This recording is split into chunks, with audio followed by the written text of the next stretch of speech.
तुम्हारा लड़का जैसा धनिया बेच के हजारों करोड़ कमाएगा, उसकी योग्यता नहीं चेक करते। उसको बीसीसीआई का सचिव बना दिया, बेटा हजारों करोड़ क्रिकेट के नाम पे लूटो, अमित शाह के बेटे हो, चिंता करने की जरूरत नहीं।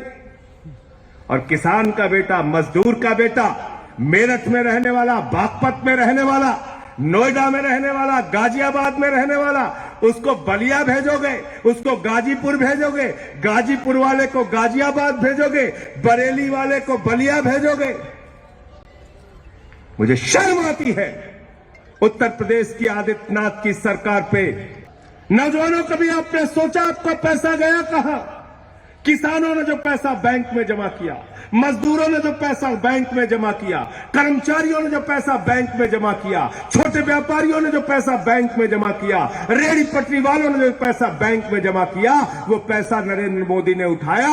बोले बेटा अडानी तू ले जा, बेटा अंबानी तू ले जा, बेटा ललित मोदी तू ले जा, बेटा नितिन संदेशरा तू ले जा, बेटा नीरव मोदी तू ले जा। बारे बाबा योगी जी, उत्तर प्रदेश के अंदर अंगूठा टेक व्यक्ति उत्तर प्रदेश का मुख्यमंत्री बन सकता है, उसके लिए कोई योग्यता नहीं। बाबा जी पढ़े लिखे, मैं उनकी पढ़ाई लिखाई पे सवाल नहीं उठा रहा। पता चला 47 लाख बच्चों ने, 47 लाख युवाओं ने फॉर्म भरा पीटी का। 47 लाख युवाओं ने,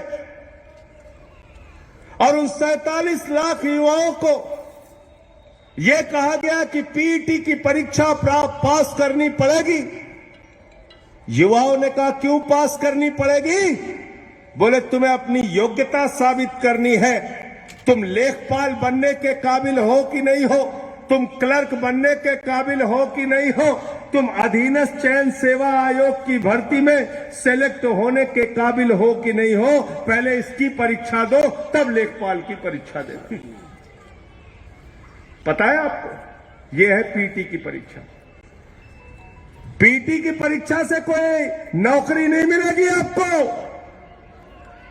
पीटी की परीक्षा से इस उत्तर प्रदेश के नौजवानों को अपनी योग्यता साबित करनी है कि वो लेखपाल बनने के काबिल है। बारे बाबा योगी जी, उत्तर प्रदेश के अंदर अंगूठा टेक व्यक्ति उत्तर प्रदेश का मुख्यमंत्री बन सकता है, उसके लिए कोई योग्यता नहीं।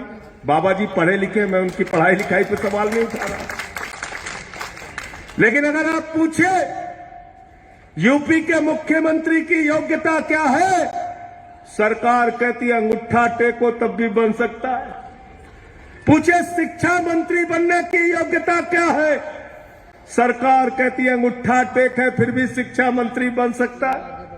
स्वास्थ्य मंत्री बनने की योग्यता क्या है, अंगूठा टेक है तब भी मुख्यमंत्री स्वास्थ्य मंत्री बन सकता है। अरे उच्च शिक्षा का, विश्वविद्यालय का मंत्री बनने की योग्यता क्या है, अंगूठा टेक है फिर भी बन सकता है। सांसद बनने की योग्यता क्या है, डॉक्टर महेश शर्मा जी ने कहा अंगूठा टेक है फिर भी बन सकता है। अरे विधायक बनने की योग्यता क्या है, बोले अंगूठा टेक है फिर भी बन सकता है। अच्छा सब कुछ छोड़ो, प्रधानमंत्री बनने की योग्यता क्या, बोले अंगूठा टेक है फिर भी बन सकता है। संजय सिंह, मैं नौजवान साथियों आपसे पूछना चाहता हूं, कोई योग्यता है क्या? प्रधानमंत्री बनने के लिए कोई योग्यता है? कोई योग्यता है? कोई परीक्षा पास करनी पड़ती है? विधायक बनने के लिए कोई परीक्षा पास करनी पड़ती है? सांसद बनने के लिए कोई परीक्षा पास करनी पड़ती है? शिक्षा मंत्री, स्वास्थ्य मंत्री, मुख्यमंत्री बनने के लिए कोई परीक्षा पास करनी पड़ती है? नहीं करनी पड़ती, नहीं करनी पड़ती, नहीं करनी पड़ती। लेकिन एमए करके, पीएचडी करके, बीए पास करके, बीकॉम करके, इंजीनियरिंग करके भी अगर आपको लेखपाल बनना है तो सरकार पूछती है तुम्हारे अंदर योग्यता है कि नहीं, पहले पीटी का एग्जाम दो।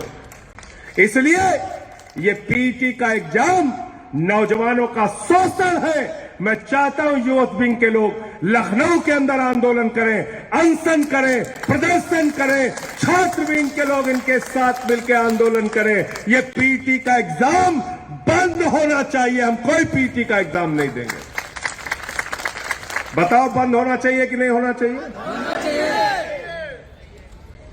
तुम्हारा लड़का जैसा धनिया बेच के हजारों करोड़ कमाएगा, उसकी योग्यता नहीं चेक करते।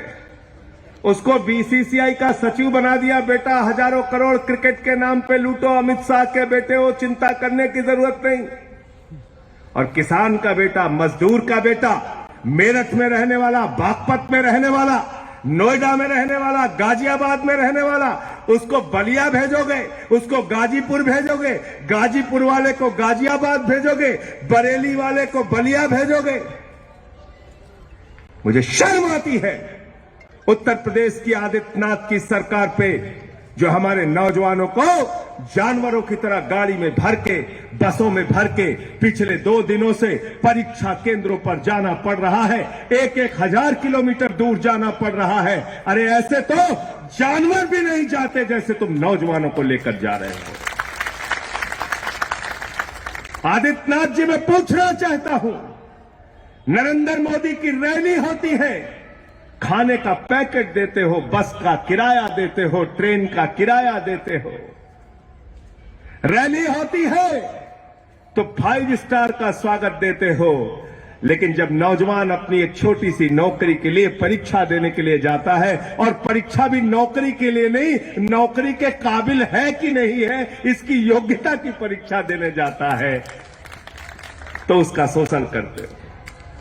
200 रुपए फार्म के ले लिए बाबा जी ने।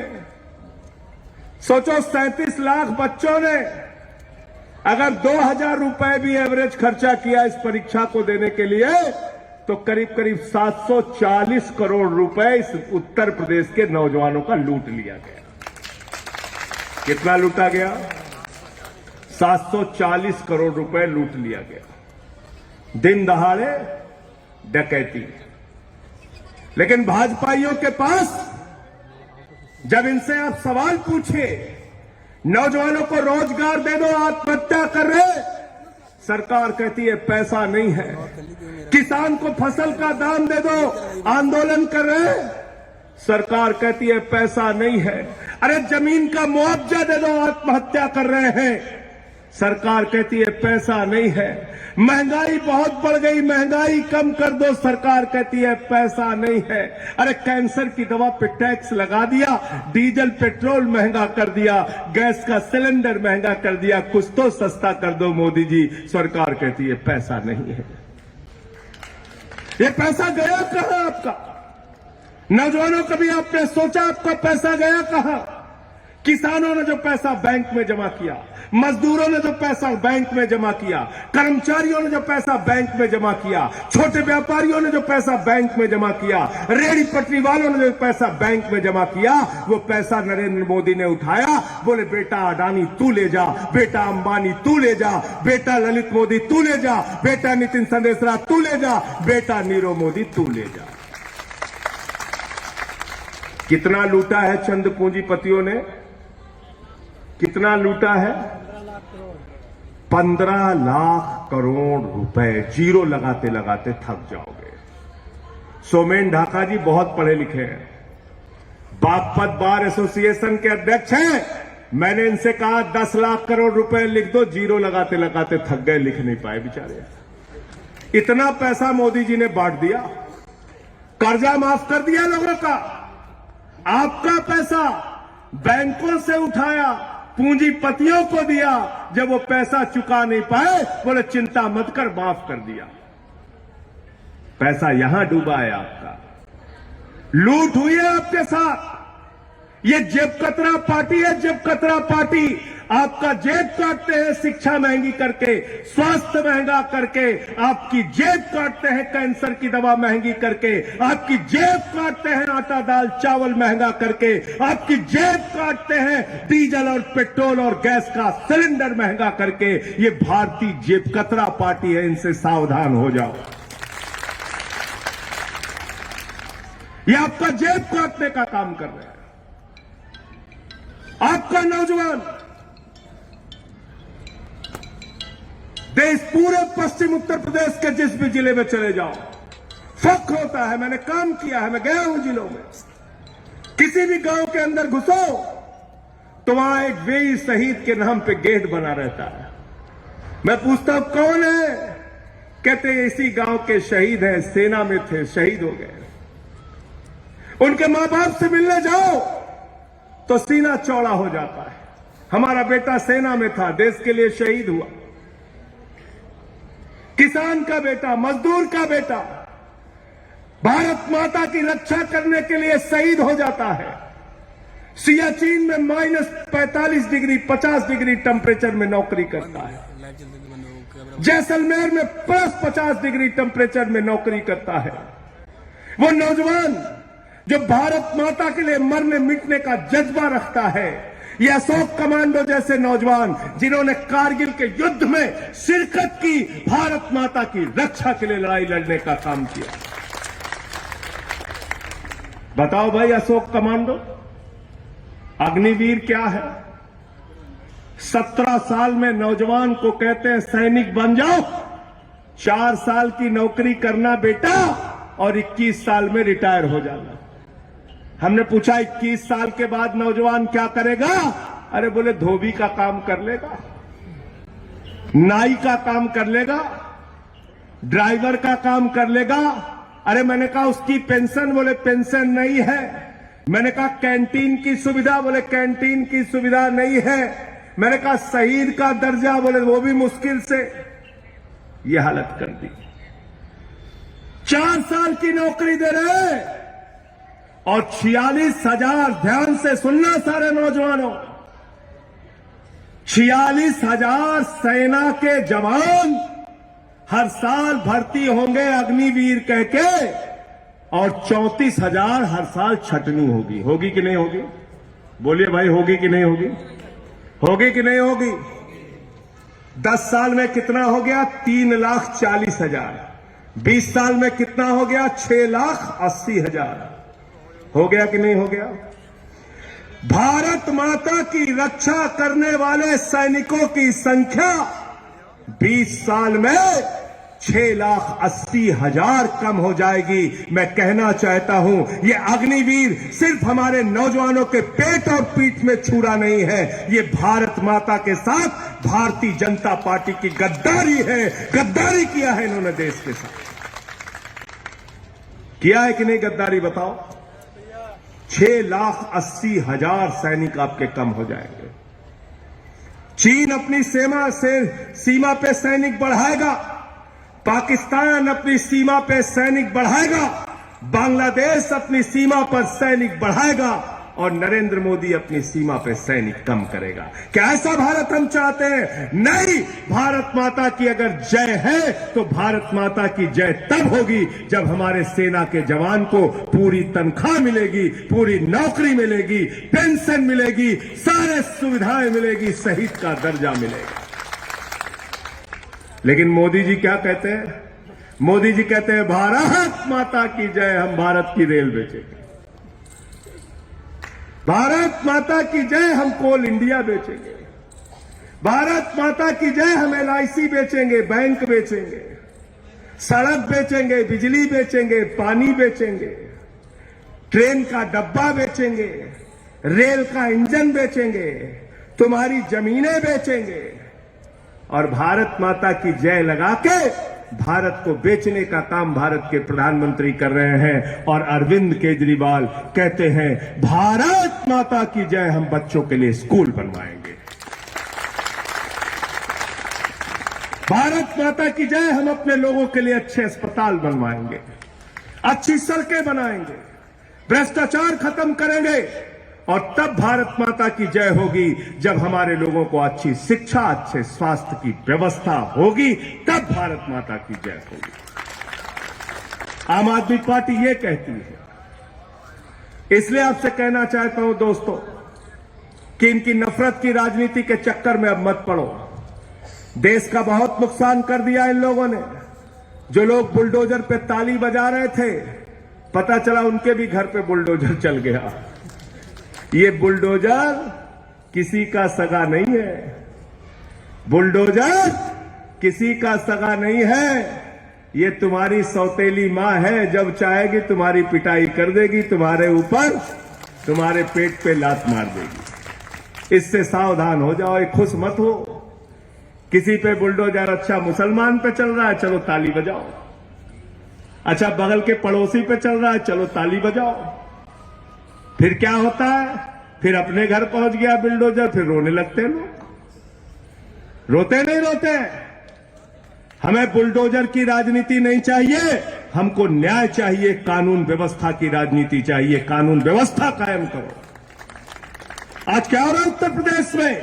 ललितपुर के अंदर एक बेटी का गैंग रेप होता है।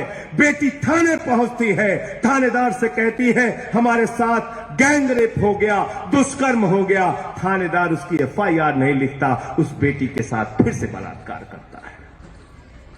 जब रक्षक ही भक्षक बन जाएगा तो बताओ बाबा जी, हमारे बेटियों को न्याय कैसे मिलेगा? कानून व्यवस्था दुरुस्त कैसे होगी? सेल्फी विद सरकारी स्कूल चलाया हमारे यूथ विंग के, हमारे पार्टी के साथियों ने। ऐसे ऐसे सरकारी स्कूल दिखाए, आपकी आंखों से आंसू आ जाएगा। बच्चे नमक रोटी खा रहे हैं, बच्चे सूखा भात नमक खा रहे हैं, बच्चे टूटी छतों के नीचे बैठे। अभी अलीगढ़ के अंदर छत गिर गई बच्चों के ऊपर, 5 बच्चे घायल हैं, 2 के पैर टूट गए। जागिए साथियों, जागिए। इस नफरत की राजनीति से आगे निकल के आइए, बाहर निकल के आइए। ऐसी व्यवस्था उत्तर प्रदेश में नहीं चलनी चाहिए कि आदित्यनाथ का मंत्री हजारों करोड़ की लूट करेगा और हमारे आपके बच्चे सरकारी स्कूलों में नमक रोटी खाएंगे। अगर ऐसा होगा तो इसके खिलाफ आम आदमी पार्टी का एक एक नौजवान कार्यकर्ता सड़कों पर उतर के लड़ाई लड़ने का काम करेगा। बड़े सवाल पैदा करने होंगे। और नौजवानों, तुम अपना इतिहास याद रखना। तुमने लड़ाई लड़ी, अपने प्राणों की आहुति दी तो ये मुल्क आजाद हुआ। तुमने लड़ाई लड़ी तो जब इस देश के अंदर इमरजेंसी हुई तो देश की जेलों को नौजवानों ने भरा। 75 से लेकर 77 तक 2 साल तक इस देश का युवा जेलों में रहा, लाठियां खाई, लेकिन आपातकाल को खत्म करने का काम किया, देश में दूसरी आजादी लाई। आसाम के अंदर छात्र आंदोलन चला तो देश के सबसे युवा मुख्यमंत्री बने प्रफुल्ल कुमार महंतो। 30 साल में आसाम के मुख्यमंत्री बन गए। यह है आपकी ताकत। फ्रांस की क्रांति को उठा के देख लेना, रूस की क्रांति को उठाकर देख लेना, पूरे दुनिया की क्रांति को उठा के देख लेना। जब नौजवानों ने अंगड़ाई ली है तो बड़ी से बड़ी सत्ता को उखाड़ कर फेंक दिया। इसलिए आपसे कहना चाहता हूं, बड़े सवालों पर लड़िए, बड़े सवालों पर लड़िए। शहीद आजम भगत सिंह युवा थे, शहीद चंद्रशेखर आजाद युवा थे, राम प्रसाद बिस्मिल युवा थे, राजेंद्र लाड़ी जी युवा थे, अशफाक उल्लाह जी युवा थे। और 18 साल के खुदीराम बोस ने जब फांसी के फंदे को चूमा तभी मुल्क आजाद हुआ है। ये किसी भाजपाई की कुर्बानी से आजाद नहीं हुआ। याद रखना इस बात को। ये भाजपाई जिस विचारधारा को मानते हैं, 52 साल तक इन्होंने नागपुर के मुख्यालय पर आरएसएस के तिरंगा झंडा नहीं फहराया।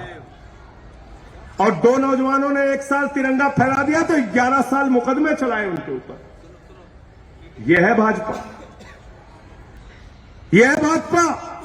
इनके नेता श्यामा प्रसाद मुखर्जी फजलुल हक की सरकार में, बंगाल के अंदर मुस्लिम लीग की सरकार में उप मुख्यमंत्री थे। अंग्रेज गवर्नर को चिट्ठी लिखी थी, इस गांधी जी के इस आंदोलन को कुचल देना चाहिए। यह है इनका इतिहास। इसलिए ये देशभक्ति की बात करते हैं, जिनका राष्ट्रीय अध्यक्ष रक्षा सौदे में दलाली खाते हुए कैमरे पर पकड़ा गया, जो लोग अफजल गुरु को शहीद मानने वाली पीडीपी के साथ मिलकर कश्मीर में सरकार बनाते हैं, जो लोग पठानकोट में पाकिस्तान की आईएसआई को बुलाकर हमारे शहीदों की जांच कराते हैं, वो देशभक्त नहीं हो सकते। मैं कहना चाहता हूं,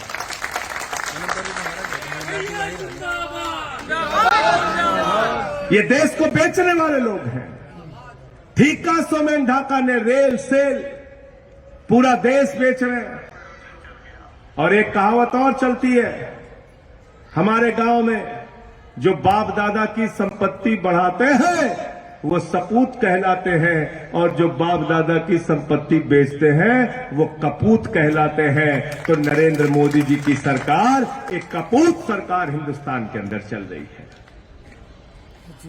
इसलिए इसके खिलाफ एकजुट होना पड़ेगा, लामबंद होना पड़ेगा।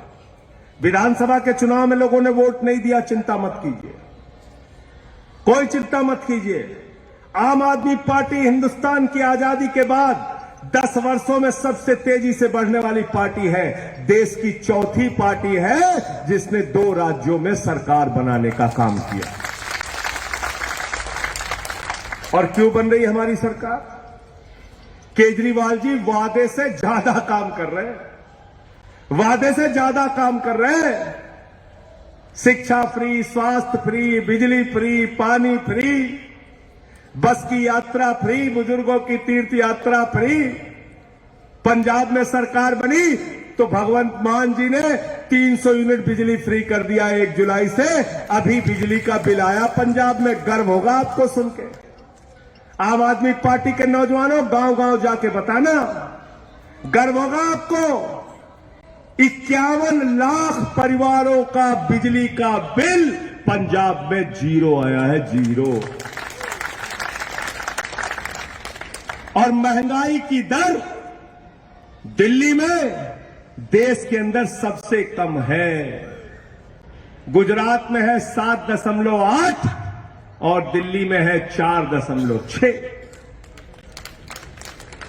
हम सब कुछ फ्री देते हैं अपने लोगों को, आम आदमी को, तो महंगाई कम करते हैं। मोदी जी अडानी को लाखों करोड़ रुपए का कर्जा देते हैं तो अपने दोस्त को अमीर बनाते हैं। हम दोस्तों को अमीर बनाने नहीं आए, हम आम आदमी की जिंदगी में राहत देने के लिए।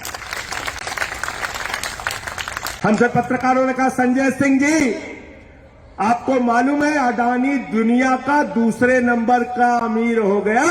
मैंने कहा हां मुझे पता है, अडानी 2 नंबर ही हो गया। बाप नंबरी तो बेटा, बाप नंबरी तो बेटा 10 नंबरी। अडानी का राजनीति में बाप कौन है? मोदी जी, मोदी जी। आप सोचिए एक आदमी के बारे में, 2014 में उसकी संपत्ति थी 37,000 करोड़, 2018 में उसकी संपत्ति थी 59,000 करोड़, 2020 में उसकी संपत्ति हुई 2.5 लाख करोड़। और जब कोरोना में पूरा हिंदुस्तान, पूरी दुनिया मर रही थी, लाशें बिछी हुई थी शमशानों में, उन 2 सालों में अडानी की संपत्ति हो गई 13.5 लाख करोड़ रुपए। कितनी हो गई? 13.5 लाख करोड़, 13.5 लाख करोड़। और सभाजीत सिंह से मैंने पूछा आज गाड़ी में, मैंने कहा भैया बैंक का कर्जा कभी लियो? कहन हाँ पढ़ रहे थे तो ले कोशिश किए। हम कहे कितना? कहन 2.5 लाख। हम कहे मिल गवा? कहन चप्पल घिस गई, कर्जा नहीं मिला, कर्जा नहीं मिला इनको, 2.5 लाख रुपए का कर्जा नहीं मिला। मोदी के दोस्त अडानी, जिसके जहाज से मोदी जी घूमते हैं, उसको बैंक का कर्जा मिला है 2.5 लाख करोड़ रुपया। कितना? 2.5 लाख करोड़। और उसकी अकेले का कर्जा कितना माफ किया है? 72,000 करोड़ रुपए, 72,000 करोड़। ये ओमवीर जी बैठे बागपत से, 72,000 रुपए माफ कर देंगे तुम्हारा बाबा जी? करेंगे? नहीं करेंगे। उनका 72,000 करोड़ माफ हो गया, माफ हो गया। ये दोहरी व्यवस्था हिंदुस्तान में चल रही है। आज मैंने एक नया ज्ञान सुना भाजपाइयों का, वो ज्ञान आपको सुना के मैं अपनी बात खत्म करूंगा। पहली बात तो हमारे नरेंद्र मोदी जी का, अगर झूठ बोलने के मामले में कंपटीशन हो जाए तो पूरे दुनिया में कोई उनसे जीत नहीं पाएगा। पूरे दुनिया में नंबर 1 के प्रधानमंत्री आएंगे हमारे प्रधानमंत्री मोदी जी। कहने लगे बाबा गुरु नानक देव, बाबा गोरखनाथ जी और कबीर जी एक साथ मीटिंग करते थे। कहने लगे सिकंदर जब बिहार में आया था तो बिहारियों ने मारकर भगाया था, अब सिकंदर बिहार कभी गया नहीं। कहने लगे हमने 125 करोड़ लोगों को घर की चाबी बांट दी। कहने लगे भारत की जनसंख्या 600 करोड़ है, कहने लगे नाली के गैस से चाय बना लो बेटा। यह है मोदी जी। और आज उनसे भी 4 गुना आगे हमारी वित्त मंत्री जी, उन्होंने कहा, लोगों ने कहा भाई रुपया गिर रहा है, डॉलर के मुकाबले रुपया हो गया 83 का, तो वित्त मंत्री जी ने कहा रुपया गिर नहीं रहा है, डॉलर मजबूत हो रहा है। रुपया गिर नहीं रहा है, डॉलर मजबूत हो रहा है। बिट्टू त्यागी से मैंने कहा डीजल महंगा नहीं है, डीजल खरीदने के लिए तुम्हारे पास पैसा नहीं है। छवि जी से मैंने कहा पेट्रोल महंगा नहीं हुआ, पेट्रोल खरीदने के लिए तुम्हारे जेब में पैसे की कमी हो गई। अशोक कमांडो को मैंने कहा अरे आटा दाल चावल महंगा नहीं है, तुम्हारे घर में पैसा नहीं है आटा दाल चावल खरीदने के लिए। पंकज अवाना को कहा क्यों चिल्लाते हो, कैंसर की दवा, टीबी की दवा, हार्ट की दवा महंगी नहीं। वित्त मंत्री जी कह रही हैं कि तुम्हारे पास दवा खरीदने का पैसा नहीं, कमी तो तुम्हारी है, उनकी क्या कमी है। उन्होंने तो सिर्फ महंगाई बढ़ाया, सोमेंदर जी महंगाई बढ़ाया। अब महंगाई झेलने की क्षमता आप में नहीं है, ये आपकी कमी है, उनकी कमी नहीं है। सुना ज्ञान आपने, ये है हमारी वित्त मंत्री का ज्ञान। हमने कहा हाँ वित्त मंत्री जी आप बिल्कुल ठीक कह रही हैं, हम रो नहीं रहे हैं, हमारे अंदर आंसू रोकने की क्षमता कम हो गई।